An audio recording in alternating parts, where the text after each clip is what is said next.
अस्सलाम वालेकुम दोस्तों, कैसे हैं आप लोग? ठीक है, मैं जहांगीर, मेरे साथ है हमजा और जहांज़ेब और आप देख हमारा channel Pakistan react. So guys, आज जो हम वीडियो लेके आए वो बड़ी इंटरेस्टिंग वीडियो हो रही है क्योंकि 14 घंटे तक जारी रही है बातचीत, चौथे दौर की कहाँ बातचीत। पे पूरी बात करना, 14 घंटे तक बातचीत जारी रही है। ये उन्होंने लद्दाख के मामले पर जो टाइटल पढ़ लिया हुआ उन्होंने। इंडिया और चाइना के बीच में जो मुज़ाकरात हुए हैं, जो बातचीत हुई है, 14 घंटे तक जारी रही है। और उसके बारे में अभी तक वैसे कोई परमानेंट रिजल्ट के बारे में नहीं बताया गया, लेकिन इंडिया का स्टांस बहुत सख्त था।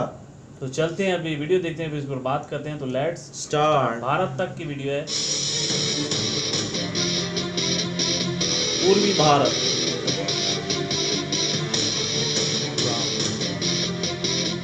पूरी तरह पीछे हटो चीन, इससे कम कुछ नहीं मंजूर। करीब 14 घंटे की मैराथन बातचीत में भारत का सख्त रुख। गलवान में चीनी सेना के विश्वासघात के बाद चीन पर भारत की सख्ती लगातार जारी है। कल दोनों देश के सैन्य कमांडरों के बीच शुरू हुई बातचीत रात 2 बजे खत्म हुई है।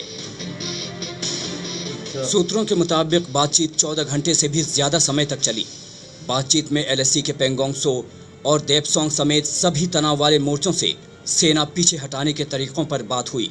हालांकि अब तक इस पर कोई आधिकारिक बयान नहीं आया है। चुशूल में भारतीय सीमा में भारत और चीन के बीच सैन्य कमांडर स्तर की ये चौथे दौर की बातचीत थी। सूत्रों से मिली जानकारी के मुताबिक भारत ने बातचीत के दौरान चीन से सख्ती से कह दिया कि पूर्वी लद्दाख में 5 मई से पहले वाली स्थिति बहाल होनी चाहिए। चीन के जो भी सैनिक और हथियार अपनी हदों से आगे आ चुके हैं वो पुरानी जगह लौट जाएं। 5 मई को पेंगोंग सो में भारत और चीन के सैनिकों के बीच झड़प के साथ दोनों देश के बीच एलएसी पर तनाव शुरू हुआ था।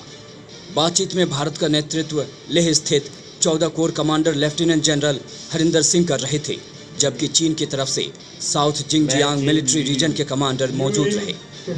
चौथे दौर की बातचीत सेना पीछे हटाने के दूसरे चरण के तौर तरीकों को लेकर हुई है। पहले चरण में चीन ने गलवान वैली, हॉट स्प्रिंग्स और पेंगोंग सो में फिंगर 4 से अपनी सेना को पीछे हटाया था।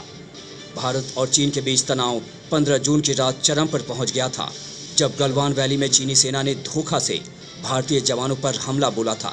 इस हमले में 20 भारतीय सैनिक शहीद हुए थे। याद है हमें।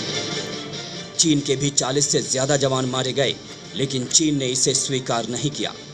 मंजीत नेगी के साथ अभिषेक भल्ला, दिल्ली। तो ये सूरत हाल है बेसिकली, और इस सूरत हाल से अब देखते हैं किस तरह से निकलते हैं। हमने काफी कोशिश तो बेहतर की है और दोनों हम इस बारे में अपडेट देखना चाहते हैं, क्या अपडेट आई है। तो यही अपडेट ही थी, इसके अलावा तो दोनों देश जो है एक टेबल पर कम से कम बैठ तो गए हैं। और वो तो 4 दफा बैठे हैं, लेकिन बात कोई नहीं बनी ना। वही ना, इस बार मुझे लगता है जो 14 घंटे की बातचीत हुई है, इसमें कोई ना कोई नतीजा बात माननी पड़ेगी। अगर कोई नतीजा निकला होता तो उन्होंने फौरन बताना था। ज़रूरी नहीं होता, कुछ काम ऐसे भी होते हैं जहाँ पे सीक्रेटली भी कुछ चीज़ें करनी पड़ती हैं, और हो सकता है कि खामोशी से ये बात की गई हो कि ना आप कुछ कहेंगे ना हम कुछ कहेंगे, और खामोशी से हम अपना जो है ना बिस्तर गोल करके तो पीछे हो जाएंगे। क्या ख्याल है?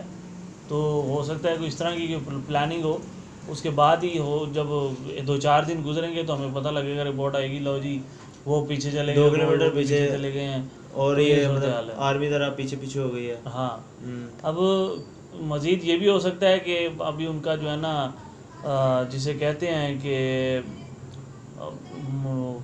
एक ऐसी जगह पे आके अड़ गए हों दोनों कि जहाँ पे जो है कोई एक ऐसा मसला जिसको कोई ऐसा मसला जो अभी तक हल ना हुआ हो, तो उसके ऊपर उन्होंने कहा होगा ठीक है हम इसके ऊपर सोच के बताएंगे या अपने बड़ों से पूछ के बताएंगे, ठीक है, कि इस बारे में क्या करना है। तो हो सकता है कि उसके ऊपर फिर दोबारा से एक बार फिर बैठक। ये भी हो सकता है कि 14 घंटे में कॉल्स भी की हों प्राइम मिनिस्टर सारे काम किए, लेकिन कुछ काम ऐसे भी होते हैं ना थोड़े से जो टाइम लिया जाता है कि हमें थोड़ा सोचने का मौका दें, हमें थोड़ी बात करने का मौका दें, 1-8 दिन की, 1-2 दिन की। तो हो सकता है कि इसके बारे में ये सोचा जा रहा हो। सही बात है। अब देखना पड़ेगा कि मज़ीद सूरत हाल और अपडेट क्या आती है। तो इंतज़ार करेंगे आप भी और हम भी। And keep watching Pakistan reacts.